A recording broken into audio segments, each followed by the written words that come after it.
நீவா தமிழ் நேயர்களுக்கு வணக்கம். நம்மளுடைய புத்தக பயிர்களில் இன்றைக்கி நம்ம பார்க்க போகிற புத்தகம் வந்து ஒரு கற்றை மயிர் அப்படின்னு சொல்லிட்டு ஒரு புத்தகம். ஹர் ஸ்டோரிஸ் பப்ளிகேஷன் முழுக்க பெண்களுக்காகவே பெண் எழுத்தாளர்களுக்கு முக்கியத்துவம் கொடுத்து நடத்தப்படுகிற ஒரு புத்தக வெளியீட்டு நிறுவனம்.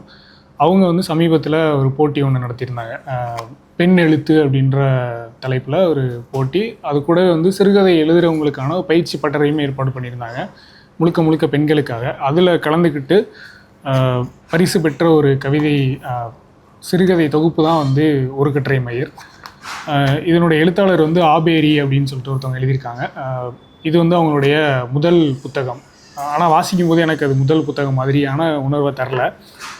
ரொம்ப தேர்ந்த ஒரு எழுத்தாளர் எழுதின மாதிரி தான் இருந்தது. இவங்களுடைய ஃபோட்டோஸ்லாம் பார்த்தோன்னா ஒரு மாதிரி சிட்டி கேர்ள் அந்த வைப்பில் இருப்பாங்க. ஆனால் எழுதியிருக்கலாம் வந்து ரொம்ப கிராமத்தால் படித்தாருன்னா நம்மளை ஃபாலோ பண்ணி எழுதியிருக்காங்களோ அப்படின்ற மாதிரியான வார்த்தைகள்.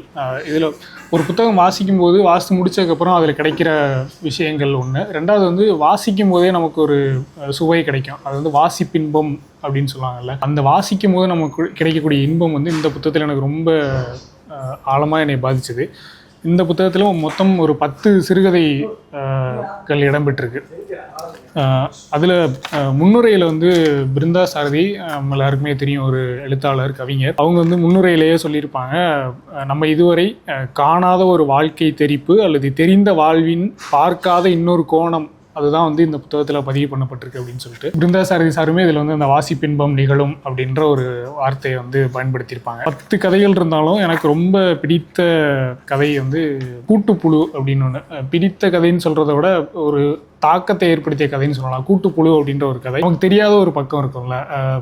ஒரு ஆண் சம்பாதிப்பார், வேலைக்கு போயிட்டு சம்பாதிக்க ஆரம்பித்தோன்னா கல்யாணம் பண்ணணும். ஆனால் அவருக்கு அந்த கல்யாணத்தில் விருப்பம் இருக்காது, கல்யாணம் பண்ணுறதுலே விருப்பம் இருக்காது. ஆனால் கல்யாணம் பண்ணியே ஆகணும்னு ஒரு சூழலுக்கு தள்ளப்படுவார். அதே மாதிரி இன்னொரு பக்கத்தில் ஒரு பெண், அவங்களுக்கும் கல்யாண வாழ்க்கைக்கு தயாராகாத சூழல்லையும் இவங்க 2 பேருக்குமே பெற்றோரின் நிர்பந்தத்தால் கல்யாணம் ஆகிரும். ஆனால் கல்யாணம் ஆனதுக்கு அந்த ஆணுக்கு முன்னாடியே தெரியும் அவர் வந்து திருநங்கையாக மாறிட்டு இருக்கிற சூழலில் அவர் இருப்பார். அதனால தான் அவர் கல்யாணம் வேணான்னு சொல்லுவார். ஆனாலும் கல்யாணம் பண்ணி கல்யாணம் பண்ணி வச்சுருவாங்க. அதுக்கப்புறம் அந்த பெண் வந்து அவரை எப்படி ஏற்றுக்கிட்டாங்க.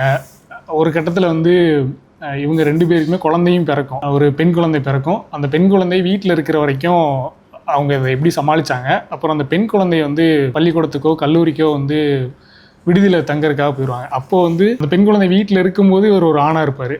திரும்பி இந்த பெண் குழந்தை வந்து கல்லூரிக்கு போனதுக்கப்புறம் இவர் வந்து ஒரு தனக்கு பிடித்த ஒரு பெண் உடையிலேயே நைட்டி போகிறது, அந்த மாதிரியான ஒரு பெண் கெட்டப்லேயே வந்து வாழ்வாங்க. ஒரு கட்டத்தில் இவங்க 2 பேருமே கணவன் மனைவின்றதை தாண்டி ஒரு தோழிகளாக வாழ்ந்துகிட்டு இருப்பாங்க. படிக்கும்போது எனக்கு ஒரு வித்தியாசமாக இருந்தது. ஆனால் இப்படி ஒரு சூழல் நம்ம வீட்லேயோ இல்லை நம்ம ஊர்லேயோ நமக்கு பக்கத்தில் இருக்கிறவங்களுக்கு நடந்ததுன்னா நம்ம எப்படி பார்ப்போம் அப்படின்ற ஒரு சூழல் இருக்குது.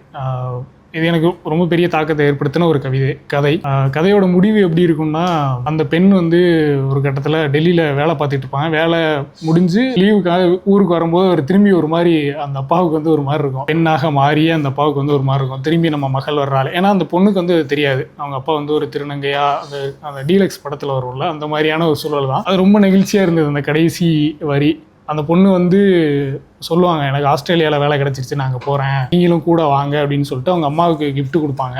சாரி அந்த மாதிரி அவங்க அம்மாவுக்கு கிஃப்ட் தருவாங்க. அதே மாதிரி அவங்க அப்பாவுக்கும் ஒரு கிஃப்ட் தருவாங்க. கொடுத்துட்டு அவங்க அப்பா திறந்து பார்ப்பாரு. அப்போ வந்து இந்த பொண்ணு சொல்லும், இனிமேல் எல்லாத்தையும் நான் பார்த்துக்கிறேன் அம்மா அப்படின்னு அவங்க அப்பாவை பார்த்து சொல்லுவோம். அந்த பொண்ணு வந்து அதை ரொம்ப இயல்பாக ஏற்றுக்குருவாங்க. இந்த புத்தகத்தோட இன்னொரு ஸ்பெஷாலிட்டி என்னென்னா, நிறைய விஷயங்கள் நம்ம வாழ்க்கையில் பார்க்குற விஷயங்களாக இருக்கும். ஆனால் அதை வந்து சில விஷயங்கள் நம்ம இப்படி நடந்தால் நல்லாயிருக்கும்னு நினைப்போம், ஆனால் அது அப்படி நடக்காது. ஒரு பெண்ணுக்கு உறவினர்களாலேயே நிறைய துன்புறுத்தல்கள் வரும், பாலியல் துன்புறுத்தல் வரும். அந்த மாதிரியான நிறைய சூழல்களில் வந்து அந்த பெண் வந்து காவல்துறையிட்ட போகணும், அல்லது சட்டத்தை நோக்கி போகணும், அல்லது இதை வெளியில் சொல்லணும், இந்த குற்றங்களை தடுக்கணும் அப்படின்னு நம்ம நினைப்போம். ஆனால் அப்படி நடக்காது, மூடி மறைச்சிருவாங்க. அப்படிலாம் இல்லாமல் ஒரு கதை ரொம்ப நல்லாயிருக்கும். கடைசியில் வந்து கதையோட முடிவே வந்து அந்த பொண்ணு வந்து போலீஸ் ஸ்டேஷன் வாசலுக்கு போவா.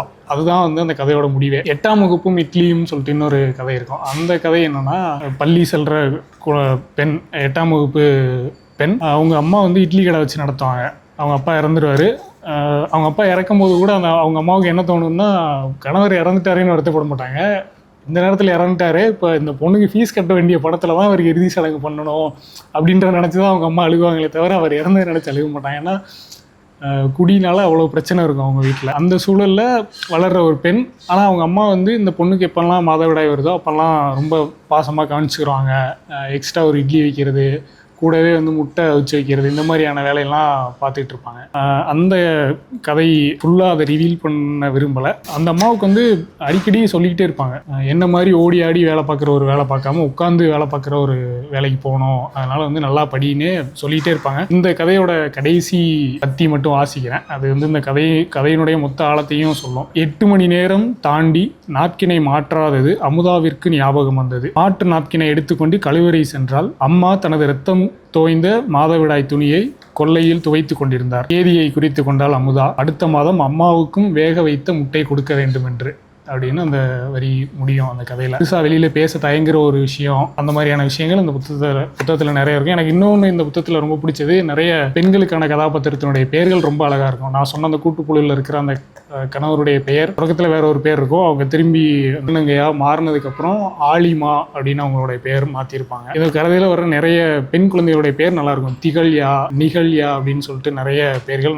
எனக்கு ஒரு வாய்ப்பு கிடைச்சது அவங்கள்ட்ட பேசுறதுக்கு. அப்போது பேசும்போது சொன்னாங்க எல்லாமே நானே உருவாக்கிய பெயர்கள் அப்படின்னு. அதனால் இந்த புத்தகம் நிறைய விஷயங்கள் பேசுது. பேசாத பெண்களுடைய ஒரு பக்கத்தை வந்து இந்த புத்தகம் பேசுது. அதனால் கண்டிப்பாக வாங்கி படிக்க வேண்டிய ஒரு புத்தகம். நான் என்ன சொல்லுவேன்னா, ஒவ்வொரு ஆணும் படிக்க வேண்டிய ஒரு புத்தகம். நிறைய இதில் சொல்லி விஷயம் நமக்கு ஏற்றுக்கிற முடியாது சமகால சூழலில். ஆனாலும் ஒவ்வொரு ஆணுமே அந்த புத்தகத்தை வாங்கி படிக்கணும் அப்படின்னு நான் சஜஸ்ட் பண்ணுறேன். தொடர்ந்து மற்ற புத்தகங்களை பற்றியும் நம்ம பேசுவோம்.